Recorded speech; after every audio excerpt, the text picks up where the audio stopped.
दोस्तों, आपका अपने इस YouTube चैनल पर हार्दिक स्वागत है। आज है 2 अगस्त और CHSL के एग्ज़ाम चल रहे हैं, तो हम बात करते हैं फर्स्ट एंड सेकंड शिफ्ट में आए हुए क्वेश्चंस के बारे में। तो आगे बढ़ते हैं। IPL 2023 में ऑरेंज कप कैप किसने दिया गया था? तो IPL 2023 में ऑरेंज कैप है वो शुभमन गिल को दिया गया था। उन्होंने 890 रन बनाए थे। अगला सवाल है, अनुच्छेद 23 किससे संबंधित है?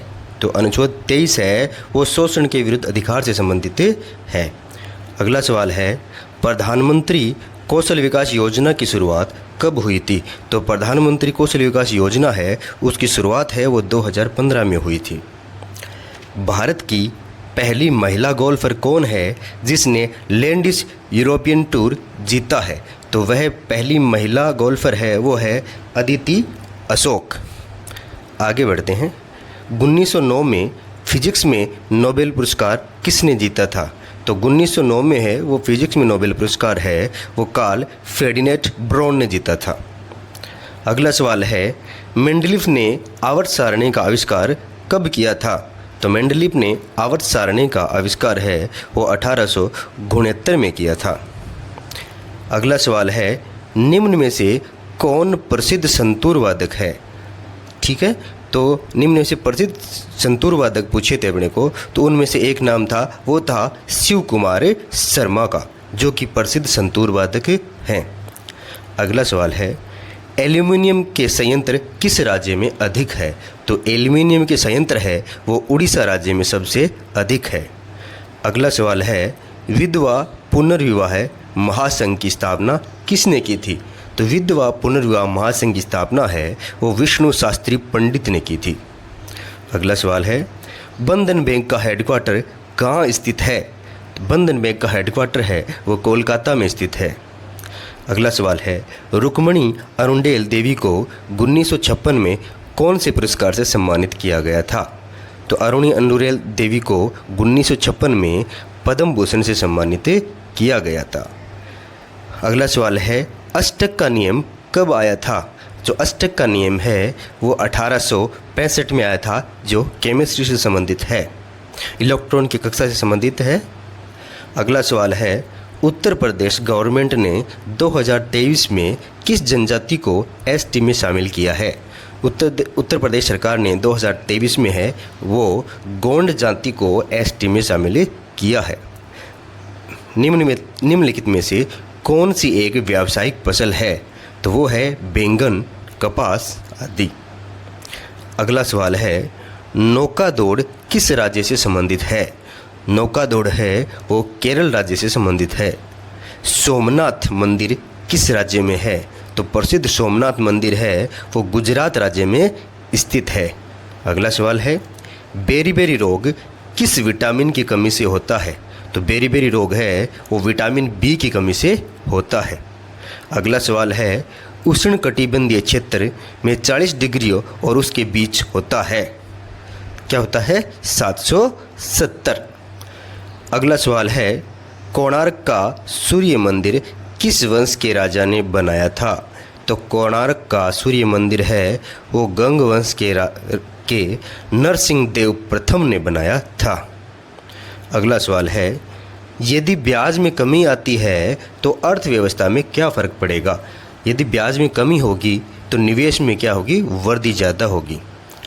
अगला सवाल है, कौन सी योजना रोजगार के कौशल को प्रशिक्षित करती है? तो PM कौशल विकास योजना है वो रोजगार के कौशल को प्रशिक्षित करती है। अगला सवाल है, निम्नलिखित में से किस वाद्य यंत्र के साथ उस्ताद अली अकबर खान का संबंध है? तो उस्ताद अली अकबर खान का संबंध है वो सरोद से है। अगला सवाल है, बस्तर दशहरा कौन से राज्य में मनाया जाता है? तो बस्तर दशहरा है वो छत्तीसगढ़ राज्य में मनाया जाता है। अगला सवाल है, पेलेग्रा रोग किस विटामिन की कमी से होता है? तो पेलेग्रा रोग है वो विटामिन B3 की कमी से होता है। अगला सवाल है, फुटबॉल पिच की लंबाई कितनी होती है? तो फुटबॉल पिच की लंबाई है वो 100 से 110 मीटर होती है और यार्ड में बात करें तो 100 से 120 यार्ड। अगला सवाल है बेरी रोग किसकी कमी से होता है। बेरी रोग, ये सवाल पहले भी आ चुका है और बाई मिस्टेक दोबारा भी छप गया है। तो बेरी रोग है वो विटामिन बी की कमी से होता है। अगला सवाल है तंजौर मंदिर कहाँ स्थित है। जो तंजौर मंदिर है वो तमिलनाडु में स्थित है। अगला सवाल है मंजू भार्गवी किस शास्त्रीय नृत्य से संबंधित है। तो इनका संबंध है वो कुचिपुड़ी से है। अगला सवाल है आयुष्मान कार्ड योजना के अंतर्गत दी जाने वाली योजनाएं किस अनुच्छेद के अंतर्गत आती है। तो ये जो हेल्थ से संबंधित योजनाएं हैं वो अनुच्छेद 47 के अंतर्गत आती है। अगला सवाल है भारत के स्वतंत्रवीय ग्रैंड मास्टर कौन है। तो वो है आदित्य मित्तल।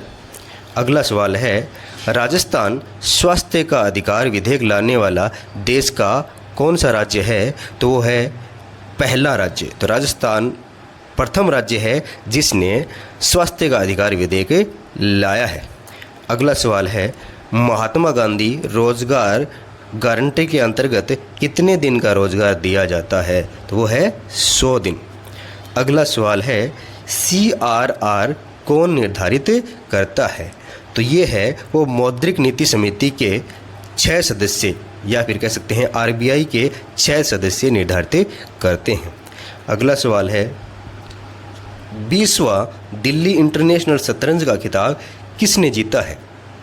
तो वो है अरविंद चिदम्बरम। अगला सवाल है यदि कोई व्यक्ति किसी एक अपराध के लिए सज़ा पा लेता है और दोबारा फिर से अपराध कर देता है तो क्या उसे दोनों अपराध की सज़ा मिलती है। ये किस अनुच्छेद से संबंधित है। तो ये अनुच्छेद 22 से संबंधित है। अगला सवाल है वुमेन वेट लिफ्टिंग में गोल्ड जीतने वाली प्रथम भारतीय महिला कौन थी। तो वो थी मीराबाई चानू। अगला सवाल है निम्नलिखित में से कौन सा नृत्य से संबंधित है। इसमें पूछा है निम्नलिखित में से कौन सा नृत्य से संबंधित नहीं है। तो अपन सभी जानते हैं जो श्रेया घोषाल जी हैं वो एक प्रसिद्ध सिंगर हैं। अगला सवाल है सालवुड, सागौन, नीम और शीशम के लिए कितने सेंटीमीटर वर्षा की आवश्यकता होती है। तो इनके लिए 70 से 200 सेंटीमीटर वर्षा की आवश्यकता होती है। अगला सवाल है जनवरी 2023 तक DGCA के महानिदेशक कौन है। तो जनवरी 2023 तक DGCA की महानिदेशक हैं वो हैं विक्रमदेव दत्त। आओ इनके बारे में जानें। केंद्र सरकार ने 21 जनवरी 2023 को नागरिक विमानन महानिदेशालय जिसे DGCA कहा जाता है के अगले प्रमुख के रूप में विक्रम देवदत्त की नियुक्ति को मंजूरी दी है। यानी कि 21 जनवरी 2023 से नागरिक विमानन महानिदेशालय के प्रमुख हैं वो हैं विक्रम देवदत्त। आगे बढ़ते हैं।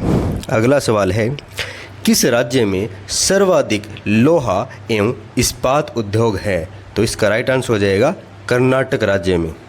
विस्तार से देखें तो भारत के लौह अयस्क उत्पादन में उड़ीसा का योगदान आधे से अधिक है जिसका उत्पादन 2019 के दौरान 120 मिलियन टन था, लेकिन वर्तमान में वो है कर्नाटक सबसे ज़्यादा है। लौह अयस्क उत्पादन में भारत के सिर्फ 4 राज्य हैं वो हैं उड़ीसा, छत्तीसगढ़, कर्नाटक और झारखंड हैं। भारत में लौह अयस्क का उत्पादन करने वाले अन्य प्रमुख राज्य मध्य प्रदेश, गोवा, महाराष्ट्र, आंध्र प्रदेश, केरला, राजस्थान और तमिलनाडु है। और भारत में 4 प्रकार के लौह अयस्क पाए जाते हैं। हेमेटाइट, मैग्नेटाइट, टाइटेनो मैग्नेटाइट और पिसोलिटिक आयरन स्टोन। अगला सवाल है गदर आंदोलन की शुरुआत कहाँ हुई थी। तो इसका राइट आंसर हो जाएगा अमेरिका में। 5 जुलाई 1915 में अमेरिका के सैन फ्रांसिस्को नगर में गदर पार्टी की स्थापना हुई थी तथा सन 1857 की क्रांति से प्रेरित होकर गदर से जुड़े क्रांतिकारियों का उद्देश्य था भारत को ब्रिटिश हुकूमत से सशस्त्र विरुद्ध विद्रोह के जरिए मुक्त करना। इस योजना के तहत 21 जनवरी 1915 को ब्रिटिश हुकूमत के खिलाफ विद्रोह की तारीख तय किया गया। अगला सवाल है, जो फ्लैट मनी का उदाहरण नहीं है, ये प्रिंटिंग मिस्टेक है, फिएट हो गया, ये है फ्लैट मनी। तो इसका राइट आंसर हो जाएगा रुपये 200 का चेक। फ्लैट मनी एक सरकार द्वारा जारी मुद्रा है जो सोने जैसी वस्तु द्वारा समर्थित नहीं है। फिएट मनी केंद्रीय बैंकों को अर्थव्यवस्था अधिक नियंत्रण देती है, क्योंकि वे नियंत्रण कर सकते हैं कि कितना पैसा मुद्रित किया जाए। अधिकांश आधुनिक कागजी मुद्राएं जैसे अमेरिकी डॉलर, ब्रिटिश पाउंड, यूरो, भारतीय रुपया आदि फिएट मुद्राएं हैं। फिएट मनी का एक खतरा ये है कि सरकारें इसे बहुत अधिक छाप सकती है, जिसके परिणाम स्वरूप अत्यधिक मुद्रास्फीति हो सकती है। अगला सवाल है, भगोड़ा आर्थिक अपराधी अधिनियम 2018 किस राज्य तक विस्तारित है? तो भगोड़ा आर्थिक अपराधी अधिनियम 2018 है वो संपूर्ण भारत पर लागू है। आगे बढ़ते हैं। जब किसी व्यक्ति को कानूनी रूप से फरार मान लिया जाता है, तब अपराध संहिता यानी सीआरपीसी की धारा 82 के तहत फरार व्यक्ति के खिलाफ उद्घोषणा की जाती है और इसे मीडिया और आम बोलचाल की भाषा में भगोड़ा कहा जाता है। भगोड़ा आर्थिक अपराध अधिनियम वर्ष 2018 में पारित किया गया था। अगला सवाल है, 2011 की जनगणना के अनुसार किस राज्य में एसटी का प्रतिशत अधिकतम है? तो एसटी का अधिकतम प्रतिशत है वो है पंजाब राज्य में है। मध्य प्रदेश में अनुसूचित जनजाति यानी कि एसटी 2011 की जनगणना के अनुसार अधिक है, लेकिन जो प्रतिशत है वो पंजाब राज्य में अधिक है। आगे बढ़ते हैं। भारतीय संविधान का अनुच्छेद 42 किससे संबंधित है? तो भारतीय संविधान का अनुच्छेद 42 है वो काम की न्याय संगतता और मानवीय परिस्थितियाँ और मातृत्व राहत के प्रावधान से संबंधित है। अगला सवाल है, स्टार्च का पता लगाने के लिए कौन सा परीक्षण किया जाता है? तो स्टार्च का पता लगाने के लिए आयोडीन परीक्षण किया जाता है। और जाने तो ड्रॉपर का उपयोग कर आयोडीन के विलयन की थोड़ी सी मात्रा लें। आलू के अर्क वाली परख नली में आयोडीन की विलयन की 5 बूंदें मिलाएं और नीले काले रंग से आलू के अर्क में स्टार्च की उपस्थिति का पता चलता है। भारतीय जंगली गधा अभयारण्य कहाँ पर स्थित है? तो वो है गुजरात में। संपूर्ण छोटे रण के कच्छ को भारतीय जंगली गधा अभयारण्य के रूप में जाना जाता है, जो वनस्पतियों और जीवों के केंद्र के रूप में जाने वाले बेट्स नामक द्वीपों में बिंदुकृत समुद्र के तल की समतल भूमि का एक स्थलाकृत विहीन प्रसार है। ये सबसे बड़ा वन्यजीव अभयारण्य है और ये गुजरात में स्थित है, यानी कि छोटे रण को है वही भारतीय जंगली गधा अभयारण्य है। अगला सवाल है, अरुणाचल प्रदेश में एडी ट्राइब के द्वारा कौन सा नृत्य किया जाता है? तो वो है टप्पू डांस। अरुणाचल प्रदेश में कुछ लोकप्रिय लोक नृत्य हैं, जैसे लामू, चलो, हिराई खानिंग, पोपीर, पोनुंग, पासी कोकंगी, रेखामपाडा, रोपी, शेर और मो नृत्य। अधिकांश नृत्य शैलियाँ कोरस गीतों के साथ होती हैं। अगला सवाल है, इंडिया वर्सेज ऑस्ट्रेलिया की ओडीआई सीरीज़ में पहले मैच में इंडिया कितने विकेट से जीता था, जो मार्च 2023 में हुई थी? तो इंडिया ने ऑस्ट्रेलिया को 5 विकेट से हराया था। अगला सवाल है, किस अभिनेत्री नृत्यांगना को 2011 में पद्म भूषण से सम्मानित किया गया था? तो वह थी वहीदा रहमान। अगला सवाल है, मनसबदारी प्रणाली की शुरुआत किसने की थी? तो मनसबदारी प्रणाली की शुरुआत वह है तो अकबर के शासनकाल में हुई थी। आगे जाने, मनसबदारी प्रणाली 1595 से 96 ईस्वी में अकबर के द्वारा शुरू की गई मुगल साम्राज्य की प्रशासनिक व्यवस्था थी। मनसब शब्द अरबी मूल का है, जिसका अर्थ है रैंक या स्थिति। इस प्रणाली ने इसलिए एक सरकारी अधिकारी को रैंक को निर्धारित किया। हरि प्रसाद चौरसिया किस वाद्य यंत्र से संबंधित है? तो हरिप्रसाद चौरसिया जी है वो बांसुरी से संबंधित हैं। अगला सवाल है, सिंधु सभ्यता कितने वर्ष पुरानी है? तो सिंधु सभ्यता है वो लगभग 8000 साल पुरानी है। इसके बारे में और जाने तो IIT खड़गपुर और भारतीय पुरातत्व सर्वेक्षण के वैज्ञानिकों ने सिंधु घाटी सभ्यता को लेकर ऐसे तथ्य सामने रखे हैं जिनसे पता चलता है कि यह सभ्यता 5500 नहीं बल्कि 8000 साल पुरानी है।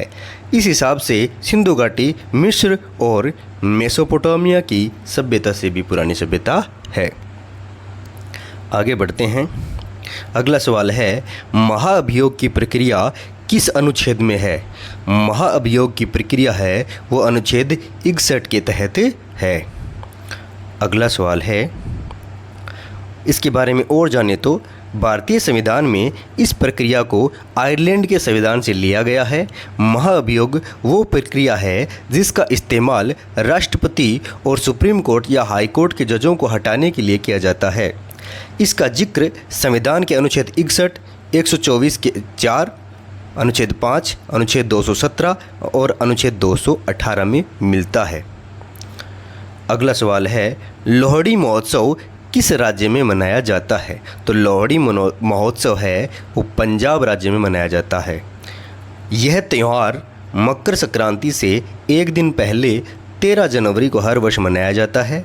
लोहड़ी त्यौहार के उत्पत्ति के बारे में काफ़ी मान्यताएं हैं जो कि पंजाब के त्योहारों से जुड़ी हुई मानी जाती हैं। कई लोगों का मानना है कि यह त्यौहार जाड़े की ऋतु के आने का संकेत के रूप में मनाया जाता है। अगला सवाल है, प्रथम पंचवर्षीय योजना का कार्यकाल क्या है? तो प्रथम पंचवर्षीय योजना है वो 1951 से लेकर 1956 तक चली थी। और जाने तो पहली पंचवर्षीय योजना 1951 में शुरू हुई थी जो मुख्य रूप से प्राथमिक क्षेत्र के विकास पर केंद्रित थी। पहली पंचवर्षीय योजना कुछ संशोधनों के साथ हेरोड डोमर मॉडल पर आधारित थी। कई बार ये सवाल भी पूछ लेते हैं कि कौन सा मॉडल था, तो वो था हेरोड डोमर मॉडल। आगे बढ़ते हैं। अगला सवाल है, पश्चिम की ओर बहने वाली नदी कौन सी नहीं है? ये सवाल था, बाय मिस्टेक प्रिंट हो गया है कि कौन सी नदी है। तो सवाल है, पश्चिम की ओर बहने वाली कौन सी नदी नहीं है? तो उसमें ऑप्शन में थे गोदावरी, कृष्णा, कावेरी, महानदी आदि है वो पूर्व की ओर बहने वाली नदियां हैं। और जाने तो पश्चिम दिशा की ओर बहने वाली नदियों में नर्मदा और ताप्ती के अलावा लूनी, घग्गर, माही और साबरमती नदी शामिल हैं। ये नदियाँ स्थानीय स्तर पर लोगों की ज़रूरत को पूरा करते हुए अरब सागर में जाकर मिलती हैं। यदि आपका CHSL का आगे एग्ज़ाम है तो इन क्वेश्चनों को बार बार पढ़ के जाएं जिससे कि आपके लिए बहुत फ़ायदेमंद होगा। अगला सवाल है, विटामिन C किस बीमारी से संबंधित है? तो विटामिन C है वो स्कर्वी बीमारी से संबंधित है। इसकी वजह से मरीजों में कमजोरी, थकावट, दांतों का ढीला होना, कमज़ोर नाखून, जोड़ों में दर्द और बाल झड़ने जैसी समस्याएं होने लगती है। अगला सवाल है, मोहिनीअट्टम नृत्य किस राज्य से संबंधित है? तो मोहिनीअट्टम नृत्य है वो केरल राज्य से संबंधित है। अगला सवाल है, सवाल ये था कि बाबर ने गाजी की उपाधि कब धारण की थी? तो बाबर ने गाजी की उपाधि है वो खानवा के युद्ध के बाद 17 मार्च 1527 को की थी। ये खानवा का युद्ध है वो राणा सांगा और मुग़लों के बीच हुई थी जिसने भारत में मुग़ल शासन की स्थापना की। अगला सवाल है, मुंडारी नृत्य किस राज्य से संबंधित है? तो ये है वो झारखंड राज्य से संबंधित है और झारखंड राज्य में जनजातीय नृत्य है। और जाने तो मुंडा जनजाति का अपना नृत्य है जो फसल के मौसम और त्यौहार के दौरान संगीत, वाद्य यंत्र, मदल, नागरा और बंसी के साथ किया जाता है। मुंडा अपने नृत्य और गीत को क्रमशः दुरंग और सुसन के रूप में संदर्भित करते हैं। मुंडारी लोक नृत्य जादुर और जेना है। अगला सवाल है, झारखंड के प्रमुख नृत्य कौन से हैं? तो झारखंड के प्रमुख नृत्य हैं वो जदूर नृत्य, छऊ नृत्य और पाइका पांता नृत्य है। अगला सवाल है, दक्षिणी भारतीय वास्तुकला शैली के मंदिरों के आंगन में शिला का स्तंभ बना रहता है, उसे क्या कहते हैं? तो उसे कहते हैं स्तूपिका। अगला सवाल है, गांधीवादी सिद्धांतों पर आधारित नीति निर्देशक सिद्धांत कौन से हैं? तो गांधीवादी सिद्धांतों पर आधारित नीति निर्देशक तत्व है वो है अनुच्छेद 40, अनुच्छेद 43, अनुच्छेद 43B, अनुच्छेद 46, अनुच्छेद 47 और अनुच्छेद 48 है। और जाने तो गांधीवादी सिद्धांतों में उल्लेख इस प्रकार है। पहला है, ग्रामीण क्षेत्रों में व्यक्तिगत या सहकारिता के आधार पर कुटीर उद्योगों को बढ़ावा देना। दूसरा है, मादक पेय और नशीले पदार्थों का सेवन प्रतिबंधित करना। तीसरा है, कृषि और पशुपालन को आधुनिकता और वैज्ञानिक तर्ज पर संगठित करना।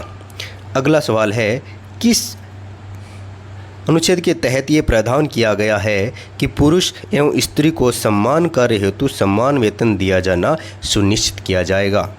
तो ये है अनुच्छेद 39D के तहत है। और जाने तो समान पारिश्रमिक अधिनियम के अनुसार अगर बात वेतन या मजदूरी की हो तो लिंग के आधार पर किसी के साथ भेदभाव नहीं किया जा सकता। महिला और पुरुषों के बीच वेतन या मजदूरी के भेदभाव खत्म करने के लिए सन 1975-76 में समान वेतन अधिनियम बनाया गया था। अगला सवाल है, सूरजकुंड मेला कहाँ आयोजित होता है? तो ये है फरीदाबाद, हरियाणा। सूरजकुंड शिल्प मेला एक प्रसिद्ध त्यौहार है जिसे रंग, ताल और आनंद के एक दंगे के रूप में मनाया जाता है। हरियाणा के फरीदाबाद में आयोजित होने वाला यह उत्सव उन केवल भारत में बल्कि विश्व भर के पर्यटकों के लिए प्रसिद्ध है। अगला सवाल है, पोषण और जीवन स्तर के लिए लोक स्वास्थ्य में सुधार का कर्तव्य किस अनुच्छेद में वर्णित है? तो यह है अनुच्छेद 47। और जाने तो अनुच्छेद 47 राज्य के नीति निर्देशक तत्वों के अंतर्गत आता है। विशेष रूप से अनुच्छेद 47 में कहा गया है कि राज्य मादक पेय और नशीले पदार्थों का निषेध करने का प्रयास करेगा। आगे सवाल है वो है, फुटबॉल में पेनल्टी मार्क और गोल के बीच की दूरी कितनी होती है? तो इसका आंसर है 12 यार्ड्स या 11 मीटर। अगला सवाल है, मोहिनीअट्टम शास्त्रीय नृत्य किस राज्य से संबंधित है? तो यह है केरल राज्य से संबंधित है। मोहिनीअट्टम की शाब्दिक व्याख्या मोहिनी के नृत्य के रूप में की जाती है। हिंदू पौराणिक गाथा की दिव्य मोहिनी केरल का शास्त्रीय एकल नृत्य रूप है। अगला सवाल है, महिला फुटबॉलर अंडर 17 वर्ल्ड कप कहाँ आयोजित हुआ था? तो ये भारत के 5 शहरों भुवनेश्वर, कोलकाता, गुवाहाटी, अहमदाबाद और नई मुंबई में आयोजित हुआ था। और फाइनल है वो नई मुंबई में खेला गया था। और फाइनल में स्पेन ने कोलंबिया को हराकर दूसरी बार खिताब अपने नाम कर लिया था। अगला सवाल है, महिला under 19 T20 world cup Bharat किसको हराकर जीता था? तो इसका आंसर है इंग्लैंड को। फाइनल मुकाबले में भारत ने इंग्लैंड को 7 विकेट से हराया। इसके साथ ही भारत यह टूर्नामेंट जीतने वाला पहला देश बन गया। अगला सवाल है, शिक्षा का अधिकार अनुच्छेद 51 के कौन से खंड में है? तो यह अनुच्छेद 51A का खंड के है। और जाने तो 86वें संविधान संशोधन अधिनियम में 2002 में संविधान के भाग 3 में शिक्षा के अधिकार को मौलिक अधिकार के रूप में दर्जा मिला। ये अधिनियम अनुच्छेद 21A में डाला गया था, जिसने शिक्षा के अधिकार को 6 से 14 वर्ष के बीच के बच्चों के लिए मौलिक अधिकार बना दिया था।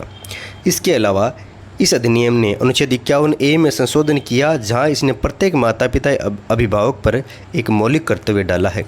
अनुच्छेद 51A में एक खंड जोड़ा गया था जिसमें कहा गया था कि जो माता पिता या अभिभावक अपने बच्चे को शिक्षा के अवसर प्रदान करने के लिए या जैसा भी मामला हो 6 से 14 वर्ष की आयु के बीच के बच्चे को शिक्षा प्रदान करेंगे। अगला सवाल है, निम्नलिखित में से पंचमदा के नाम से किन्हें जाना जाता है? तो राहुल देव वर्मन को पंचमदा के नाम से जाना जाता है। अगला सवाल था राज्यों से उनके त्यौहार मैच करना। तो ये नीचे दिए गए हैं कि अरुणाचल प्रदेश के कौन कौन से राज्य हैं, ये किन राज्यों के कौन कौन से हैं, तो ये आप है वो PDF डाउनलोड करके पढ़ लीजिएगा कि कौन कौन से राज्यों के त्यौहार कौन कौन से हैं। तो आगे बढ़ते हैं। अगला सवाल था, निम्न में से कौन सा शब्द भारतीय संविधान की प्रस्तावना में नहीं लिखा है, तो वह है राष्ट्रनिरपेक्ष। संविधान की प्रस्तावना एवं इसमें निहित शब्द है वो है प्रभुत्व संपन्न, समाजवादी, पंथ निरपेक्ष, लोकतंत्रात्मक, गणराज्य। ये शब्द संविधान की प्रस्तावना में शामिल है। अगला सवाल है, आगामी G20 शिखर सम्मेलन का आयोजन कहाँ होगा, तो आगामी G20 शिखर सम्मेलन का आयोजन है वो नई दिल्ली में होगा। और जाने तो 2023 G20 नई दिल्ली शिखर सम्मेलन ग्रुप ऑफ 20 की आगामी 18वीं बैठक है। ये शिखर सम्मेलन भारत मंडपम अंतर्राष्ट्रीय प्रदर्शनी कन्वेंशन सेंटर प्रगति मैदान में होने वाला है। तो ये थे आज के चौथी शिफ्ट के प्रश्न थे। ठीक है, धन्यवाद देखने के लिए। और इसकी PDF चाहिए तो आप हमारे टेलीग्राम चैनल को ज्वाइन कीजिए, जिसका लिंक है वो हमारे डिस्क्रिप्शन बॉक्स में दिया हुआ है। और ज्ञानवर्धक वीडियो देखने के लिए हमारे चैनल को सब्सक्राइब कीजिए और हमारे वीडियो को शेयर कीजिए। धन्यवाद।